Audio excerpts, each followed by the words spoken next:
शाम होने नहीं देंगे और किस रूप में आगे बढ़ेगी।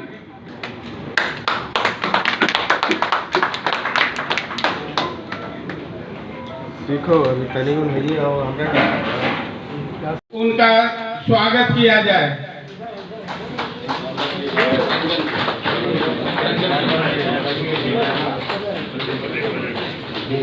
राकेश सर, श्री रंजन सर का स्वागत अंग वस्त्र प्रदान कर किए।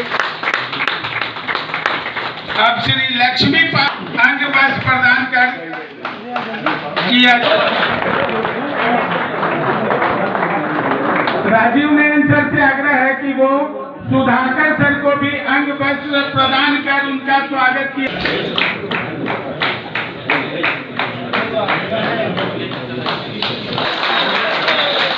राहुल फोटो बहुत समय हमको सुनने के लिए आप लोग नहीं बैठे हैं, बहुत विद्वान लोग बैठे हुए हैं। तो अब विधिवत मंच का संचालन और कार्य, तो किसी भी कार्य को करने के लिए थोड़ी क्षमा चाहते हैं। परंपरा में प्रकाश प्रज्वलित होती है, दीप प्रज्वलितों से आग्रह करेंगे कि वो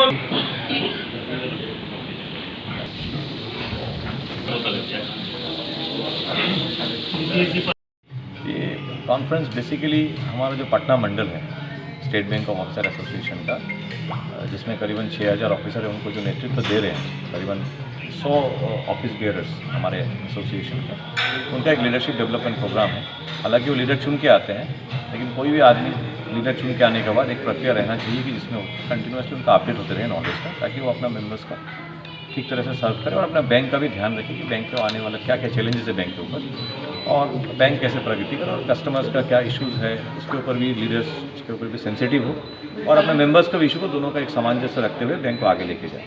ये उद्देश्य है इस डेवलपमेंट। क्या खास बिंदु पर चर्चा की जाएगी जो कस्टमर्स को और ऑफिसर्स को फ़ायदा पहुँचेगा? देखिए, खास बिंदु ये रहेगा कि आप अपने आप को कितना एफिशिएंटली आप उसको प्लेस कर सको, और आप अपने मेंबर्स को एक काम का जो दबाव है आजकल हमारे पब्लिक सेक्टर बैंक्स में, सरकारी बैंकों में आजकल मैन पावर की बहुत कमी है। तो मैन पावर की जो कमी है उससे हमारा जो बिज़नेस है जो हम करते हैं, प्राइवेट बैंक जो करते हैं, हम 4 गुना बिजनेस कस्टमर को सर्व करते हैं उससे ऑन एन एवरेज। और अब अगर आप देखिएगा कि भारतीय स्टेट बैंक का देखिएगा तो करीबन 45 से 47 करोड़ इसका कस्टमर है, और सबसे बड़ा प्राइवेट बैंक को देखेंगे HDFC करीबन 1 करोड़ इसका कस्टमर है। उसके पास अगर 1.5 लाख एम्प्लॉई है, हमारे पास सिर्फ 2.5 लाख है। उसके पास अगर 5000 ब्रांच है तो हमारे पास 22000 ब्रांचेस हैं। तो उस गुना में हमारे पास, उस हिसाब से, उस अनुपात में हमारे पास ऑफिसर्स और एम्प्लॉइज़ नहीं है। तो ये है कि ब्रांचेस में बहुत प्रेशर है, और हम डेली पर ऑफिसर हम 1800 कस्टमर्स को हम सर्व करते हैं, वजह से एक प्राइवेट बैंक HDFC बैंक 350 को करता है, वजह उसका सिर्फ 1.5 गुना ही ज़्यादा हमारे पास ऑफिसर है, और हम उसके 4 गुना ज़्यादा कस्टमर को सर्व करते हैं, और उसका करीबन हम 45-47 गुना ज़्यादा कस्टमर्स हमारे पास हैं। सो ये बहुत बड़ा चैलेंज है। उसके अंदर बैंक ऑफिसर्स का और एम्प्लॉइज़ का ये है कि संतुलन खोना स्वाभाविक है। उसमें लीडरशिप का बहुत बड़ा रोल रहता है कि उसको कैसे हम उसको मोटिवेट करके रखें, क्योंकि ये बैंक का ओनर सरकार है। अगर सरकार जब तक इस बात को समझेगा नहीं, हम रेगुलरली इसको अपडेट करते हैं, सरकार का अगर ये मंशा नहीं रहेगा कि हम उसमें मैन पावर दें, और इस इतने बड़े संस्था जो सारे भारतवर्ष के इतने सारे कस्टमर्स को सर्व करें, उसको एफिशिएंटली सर्व करने के लिए सरकार हमें अगर उसके लिए एनेबल नहीं करेंगे, तो हमें अपने आप में ही हमारे आदमी को मोटिवेट करके रखना पड़ेगा, भले ही उनको ज़्यादा काम करना पड़े। इसमें लीडरशिप का एक बहुत बड़ा रोल रहता है कि कोई वो संतुलन बनाए रहे, और क्योंकि अगर संतुलन खोएगा तो ऑर्गेनाइजेशन गिर जाएगा, और ऑर्गेनाइजेशन का रहना देश की जनता के लिए बहुत ज़रूरी है। ये हमारा रिस्पॉन्सिबिलिटी इस बिंदु के ऊपर, और हमारे कुछ आपसे जो भी है हमारा कुछ बेनिफिट्स है, ये है, इसके बारे में भी हम चर्चा करेंगे।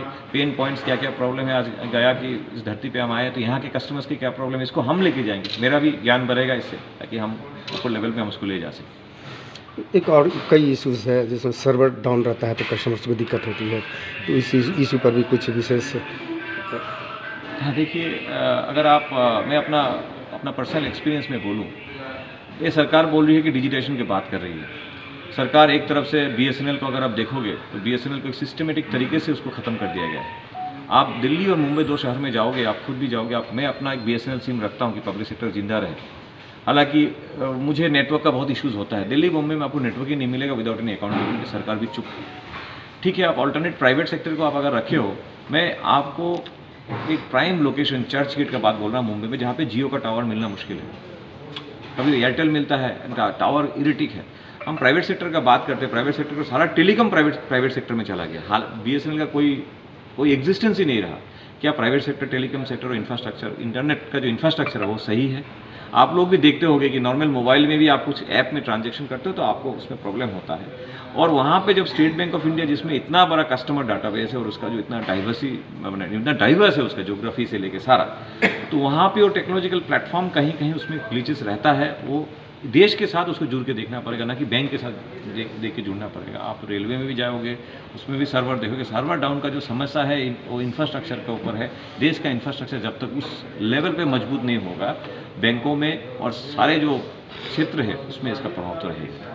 लेकिन हम कंटिन्यूस प्रयास कर रहे हैं कि इसका डेवलपमेंट हो, कस्टमर को अपना सीमलेस सर्विस मिले। इसलिए बहुत सारे ऐप्स भी आए हैं कि आज योनो ऐप जो है हमारा स्टेट बैंक, उसमें सारा सर्विसेज होता है। लेकिन प्रॉब्लम यह है कि हमारे देश के जनता को इंग्लिश का जो नॉलेज है, क्योंकि मैक्सिमम ऐप इंग्लिश में उनके सारा मेनूज एंड सब रहते हैं, वो लिटरेसी लेवल कम होने के बाद ऑन द इंग्लिश लैंग्वेज, इसमें भी एक डिबेट होना चाहिए कि हिंदी में भी ऐप्स हो ताकि जनता को सुविधा मिले। तो उसका कन्वर्शन, उसका माइग्रेशन बहुत कम हो रहा है। और ऐप्स के साथ आप डिजिटाइजेशन बहुत ज़्यादा करोगे तो उसमें फ्रॉडजरी का भी बहुत प्रॉब्लम रहता है। आप लोग आए दिन देखते रहते हो कि कितना फ्रॉड हो जाता है, because technology is very sensitive. So इसके अंदर में बैलेंस रखना बहुत ज़रूरी है। उस बैलेंस को हम दूसरे प्राइवेट बैंक के जैसे हमारे पास वो कस्टमर्स नहीं है कि जो इंग्लिश समझता है, और high upper class of customers हमारे पास बहुत कम है। तो हमारा चैलेंजेस अलग है, हमको वो समझ के चलना पड़ेगा। दैट्स वाई टेक्नोलॉजिकल ग्लिचेस ज़्यादा दिखता है पब्लिक सेक्टर में, प्राइवेट सेक्टर में नहीं दिखता, बिकॉज वो बैंक में जाते ही नहीं है, वो अपना ऐप से करवा लेते हैं। लेकिन हम नहीं बोल सकते हमारे कस्टमर कि आप ऐप से काम करो। अपने वैल्यूएबल कस्टमर्स को क्या कहना चाहेंगे? क्या हम वैल्यूएबल कस्टमर्स को ये कहना चाहेंगे, बेटर सर्विस के लिए हम वैल्यूएबल कस्टमर्स को ये कहना चाहेंगे कि सर्विसेज पर मत देखिए, आप ट्रस्ट पे देखिए। आप रिकॉल कीजिए कि जब येस बैंक डूब गया था, एक प्राइवेट बैंक था, तब शेयर मार्केट में बोला जा रहा था कि ये बैंक बहुत आगे जाएगा। जब येस बैंक डूब गया था, उसको बचाने के लिए कोई प्राइवेट बैंक नहीं आया, स्टेट बैंक को आगे बढ़ना पड़ा। PMC बैंक यादें ताज़ा है, जो महाराष्ट्र और पंजाब में है, कस्टमर्स को अभी तक भी पैसा नहीं मिला। और इस देश का हिस्ट्री है कि hundreds of private banks collapse हो गए, लेकिन पब्लिक सेक्टर बैंक कभी कोलैप्स नहीं हुआ। पब्लिक सेक्टर बैंक जो एक आइडियोलॉजी, एक इथिक्स पे चलती है और उसको कस्टमर्स को ध्यान में रखते हुए बनाती है। आज के डेट में अगर आप देखोगे कि बैंक में भीड़ है कि हमें सर्विस नहीं मिलेगा, और हम non banking finance company, small bank जैसे बंधन बैंक हो गया, बाकी जो नॉन बैंकिंग फाइनेंस कंपनी, हम वहाँ जा रहे हैं। हम ये नहीं देख रहे कि हम कितने इंटरेस्ट रेट देख रहे हैं। ये पब्लिक सेक्टर बैंक को बनाया गया था क्योंकि सूदखोरों से, मनी लेंडर से निस्तार पाया जाए। आज RBI एक लाइसेंस के थ्रू से एक लाइसेंस्ड मनी लेंडर बाजार में छोड़ के रखा है, जो 18%, 20%, 22% इंटरेस्ट रेट में वो ऋण दे रही है। हमें ये बात समझना पड़ेगा, आज जो बैंकों में जो पैसा है, अमीर बैंकों में पैसा नहीं रखता, SME क्रेडिटर जो middle class, upper middle class, वो बैंकों में पैसा नहीं रखता, कॉर्पोरेट बैंकों में पैसा नहीं रखता। बैंकों में पैसा कौन रखता है?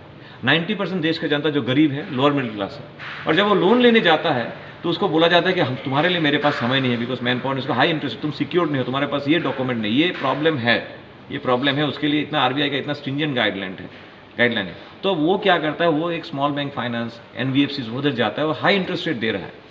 और जो बैंक से, बाकी बैंक जो लार्ज शेड्यूल कमर्शियल बैंक से बड़े बैंक है, वो कॉर्पोरेट्स को लोन दे रहा है। हमें भी जो लोन दे रहा है, हम अपर मिडिल क्लास को या मिडिल क्लास को हमें लोन दे रहा है, हमें 8-9% में हाउसिंग लोन मिल रहा है, कार लोन 9% में मिल रहा है। हम पैसा नहीं रख रहे हैं, पैसा रख रहा है जो आम जनता, जिसको पैसे का रिटर्न 4 से 5% मिल रहा है, उसी का पैसा उसी को दिया जा रहा है, 14, 18, 20% दिया जा रहा है। और हम जो पैसा नहीं रख रहे हैं, हमें 6, 7, 8% दिया जा रहा है। उसके बाद आप देखेंगे देश का जो कॉर्पोरेट को हम लोन देते, 73% उसमें NPA है। उसके बाद उसको राइट ऑफ किया जाता है। आज टाटा ने जब एयर इंडिया को टेक ओवर किया था, उसको 4.25% में इंटरेस्ट रेट दिया गया है, लेकिन उसने कभी बैंक में पैसा नहीं रखा। तो जिसका पैसा है उसको 18, 20, 22% में पैसा दिया जाता है, और जो पैसा नहीं रखता राइट ऑफ करने का, उसको 2.5% उससे रिटर्न आता है। तो जनता को ये सवाल करना चाहिए कि मेरा इंटरेस्ट रेट कहाँ है? मेरे पैसे से तुम सारा दुनिया को लोन दे रहे हो, और मैं जब जाता हूँ मेरे पैसे, तुम बोलते हो कि तुमको हम विश्वास नहीं करते हैं, तुमको हम लोन नहीं दे सकेंगे, और हमको उसको हम धकेल रहे हैं by the top private banks कि आप नॉन बैंकिंग फाइनेंस कंपनी में जाओ, जो उसने वो वहाँ पे शेयर लेके रखा है, उसी जनता को 18-20% से लेगा, और यहाँ पे एसएमई क्रेडिट और जो दूसरा है कॉर्पोरेट्स को इतना कम में देगा कि हम पब्लिक सेक्टर कम्पीट नहीं कर पाते हैं। हालांकि पब्लिक सेक्टर हमारे लिए क्या है, हमारे लिए सब समान है, इसको 9 में देंगे तो उनको भी 9 में देंगे, बट हमारे पास मैन पावर की कमी है। देश का जनता को ये सवाल करना चाहिए कि पब्लिक सेक्टर को एडिक्वेटली मैन पावर दीजिए, क्योंकि डाटा बोल रहा है कि हमारे पास 1/4 मैन पावर है। तो इसके लिए इसमें एक आवाज़ उठना चाहिए, एक बुलंदी होना चाहिए, सरकार अकाउंटेबल हो, ताकि वो पुराना जो सूदखोरी जो सिस्टम है उसको स्ट्रक्चर्ड वे में लाया गया है और जनता को मालूम नहीं चलता। यही हमारा संदेश है। परिचय दीजिए। हाँ, परिचय। मेरा नाम रूपम राय, मैं general secretary all India bank officers confederation. मैं करीबन 3 लाख ऑफिसर्स को रिप्रेजेंट करता हूँ, पब्लिक सेक्टर बैंक और सारे बैंक ऑफ इंडिया। कहाँ से लोग शामिल हो रहे हैं? आज हम लोग यहाँ भारतीय स्टेट बैंक अधिकारी संघ के 100 से अधिक कार्यकर्ता जो इलेक्टेड रिप्रेजेंटेटिव है पूरे बिहार और झारखंड के लगभग 1500 ब्रांचेस के, वो यहाँ एकत्रित हुए हैं और यहाँ बैंकिंग संबंधी जो आने वाले चैलेंजेस हैं प्लस हमारे सर्विस कंडीशंस में जो चैलेंजेस हैं उन बिंदुओं पे चर्चा करेंगे। साथ ही हमारे केंद्रीय नेतृत्व कॉमरेड रूपम राय उन लोगों को एक ज्ञान की बातें बताएंगे कि किस तरह से एक लीडर एक समाज के लिए, अपने संस्था के लिए और एक इंडिविजुअल को सहायता कर सकता है, अपने अंदर की क्वालिटी को किस तरह से विकसित कर सकता है कि हम अपने बैंक, अपने समाज और अपने देश के काम आ सके। तो इन बिंदुओं पे हम लोग यहाँ पर चर्चा करेंगे। परिचय दीजिए। मेरा नाम अमरीश विक्रमादित्य, महासचिव भारतीय स्टेट बैंक अधिकारी संघ पटना।